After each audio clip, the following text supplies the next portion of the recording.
Coming up, concerned parents talk about the possible closing of one elementary school. Dedicated to Eastern and Southern Kentucky, this is WYMT Mountain News at 11.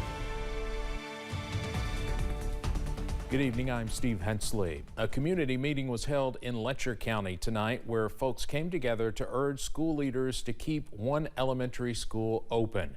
WYMT's McKinley Calandrino is there. And we have to look at what's best for the students at Arley Boggs, and that's why we're here tonight. Folks came together to fight against the possibility of closing Arley Boggs Elementary. I feel like it's an uphill battle. We honestly feel like the decision's already been made, but we have to fight for what we think is in the best interest of our kids on this side of the mountain. The school has seen a decline in student enrollment, starting this year with 114 students, but now only 104. Parents believe it's important to keep the school doors open for years to come. But this school has been a staple in this community for years, and I feel like if they lose it, our community is just going to continue to go downward. Some parents say they drive out of their way for their child to attend Arley Boggs. I live in Whitesburg, Kentucky, and we drive my daughter over here every day. And my son is pre-registered to come here for kindergarten, and you know, they love this place, and it's just going to be a big deal for not only my kids, but you know, every kid. After a school bus crash in 2024, parents are worried about the potential for more travel time for their kids. Many parents just don't want their kids to cross the mountain, especially after the bus wreck last year. A school board meeting is set for April 28th for a decision. In Letcher County, McKinley Calandrino, WYMT Mountain News. Parents have also started an online petition to keep the school open. One parent tells us that petition has more than 700 signatures.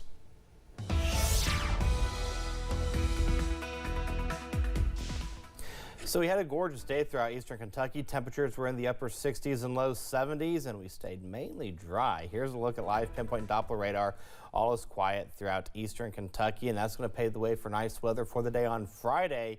And we're going to turn the temperature up just a little bit more. We're talking temperatures in the upper 70s and low 80s. Again, made it into the upper 60s and low 70s today. 69 in Prestonsburg, 67 in Pikeville, as well as Clintwood, 68 in Logan, 70 from Jackson to Hazard, 72 in Manchester, 70 in Williamsburg, 73 in Monticello. Right now, a mild evening, not bad. How about 50s and 60s? 60s from London to Monticello, 50s from Middlesboro to Jacksboro over towards Jonesville, upper 50s from Wise to Clintwood, mid 50s from Whitesburg to Hazard. Louisa's checking in with 55. So when you wake up in the morning, temperatures in the mid 50s will greet you. We'll stay clear as we go throughout the overnight hours, and lots of sunshine for your Good Friday. Now, Easter weekend is just around the corner. We'll have that forecast, plus a look at the regional forecast if you're traveling, coming up in the First Alert forecast in a few minutes. Steve. All right, Eric, thank you. At least 2 people were killed and 5 wounded in a shooting at Florida State University. And we are learning more tonight about the suspect. CBS's Katie Weiss has the latest. You know, you grow up and you do these shooting drills all the time, and it's now we experience it again. Students and teachers scrambled when shots rang out Thursday afternoon near the Student Union building on the FSU campus in Tallahassee. I didn't see the shooter, but I saw the kids running away. I heard some screaming. And the shots, like 3 rounds of like 5 shots, and then 7 shots. So it must have been some back and forth going on. Officers quickly engaged and wounded the gunman, identified as Phoenix Eichner, believed to be an FSU student. Our citizens should feel some degree of comfort knowing that your law enforcement agencies are going to respond and do exactly what we did in this case. For Leon County Sheriff Walter McNeil, this case hits close to home. Eichner is the son of one of his deputies. Unfortunately, her son had access to one of her weapons, and that was one of the weapons that was found at the scene. This is the neighborhood where Deputy Eichner lives with her son. Phoenix was more than a child of law enforcement. He was a fixture in the Leon County Sheriff's Office, engaging in several training programs. This shooting quickly reignited the debate over gun control, with supporters demanding Washington take action. President Trump said, quote, "These things are terrible," end quote, but made his position clear. As far as legislation is concerned, this has been going on for a long time. I have an obligation to protect the Second Amendment. I ran on the Second Amendment, among many other things. Florida State canceled all events Thursday and home athletic events through Sunday, while the community grieves and processes what happened. Katie Weiss, CBS News, Tallahassee, Florida. Authorities have not yet revealed a possible motive for that shooting. A California judge has put a resentencing hearing for Eric and Lyle Menendez on hold. The brothers, who spent more than 3 decades in prison for the 1989 murders of their parents, appeared via video in court today as they press for a ruling that could potentially lead to their release. A last-minute motion was filed urging the judge to read a comprehensive risk assessment of the brothers from the California Parole Board. The next hearing is now set for May 9th. Luigi Mangione has been indicted on federal charges, including one making him eligible for the death penalty. He's accused of gunning down United Healthcare CEO Brian Thompson outside a Manhattan hotel in December. The charges include stalking, murder, and a firearms count. He faces separate federal and state murder charges for the killing. Maryland Senator Chris Van Hollen has met now in El Salvador with Kilmar Abrego Garcia, a man who was sent there by the Trump administration in March despite an immigration court order preventing his deportation. Van Hollen posted a photo of the meeting on X, saying he also called Abrego Garcia's wife. The lawmaker did not provide an update on the status of Abrego Garcia, whose attorneys are fighting to force the Trump administration to facilitate his return to the United States. We have new details about a missing Clay County man tonight. The coroner tells WYMT through DNA analysis, remains found 2 years ago were identified as David Campbell. Campbell went missing back in 2020. In April 2023, a human skull was found in the Big Creek area.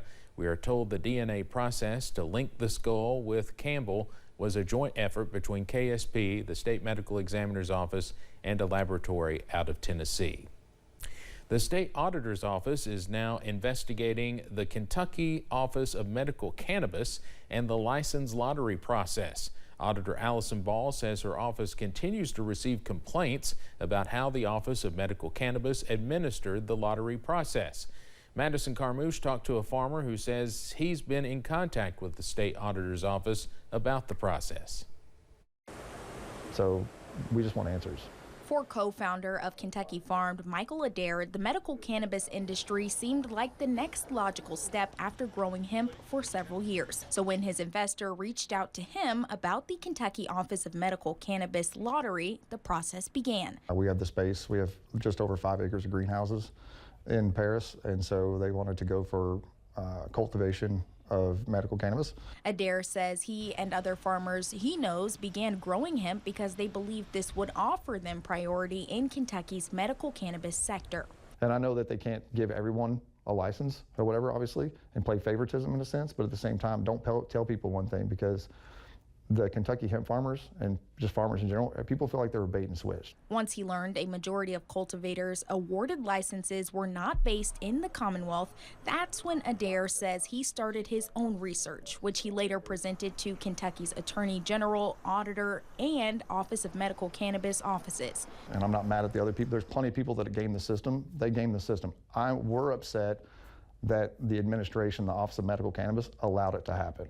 Adair says he believes the lack of checks in the lottery system aided in creating businesses that are able to cultivate, process, and own a dispensary.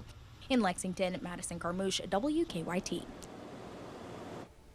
Today, Governor Andy Beshear responded to the audit. He says throughout the entire process, they have been committed to transparency, which is why the lottery process was streamed live and online.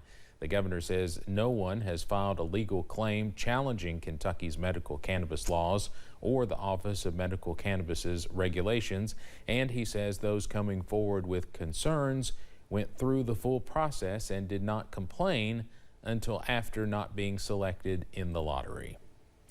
Pikeville Medical Center hosted a news event today announcing a new motto and discussing some new initiatives to put patients first. The hospital is changing its tagline from "Together We Rise" to "Founded on Faith, Focused on You." The change comes as officials say the hospital is opening up the lines of communication and allowing patients more access while encouraging them to advocate for themselves. From new protocols to new technological advances, the hospital plans to make care a more personal journey for each patient, allowing them to stay connected and voice concerns along the way. Absolutely no doubt that with the new initiatives that you've heard here today, that our patients are going to see great care go to absolutely excellent care, and we want to be the regional leader. We want to be the hospital that other hospitals are pointing at saying, I want to be just like them, because our patients matter. The event also put a spotlight on some upcoming improvements and ongoing builds to make healthcare more accessible for patients. Coming up on Mountain News at 11, a Kentucky man believed to be the oldest living survivor of Pearl Harbor is laid to rest. And in the world of weather, Easter is just around the corner. We'll have that forecast coming up.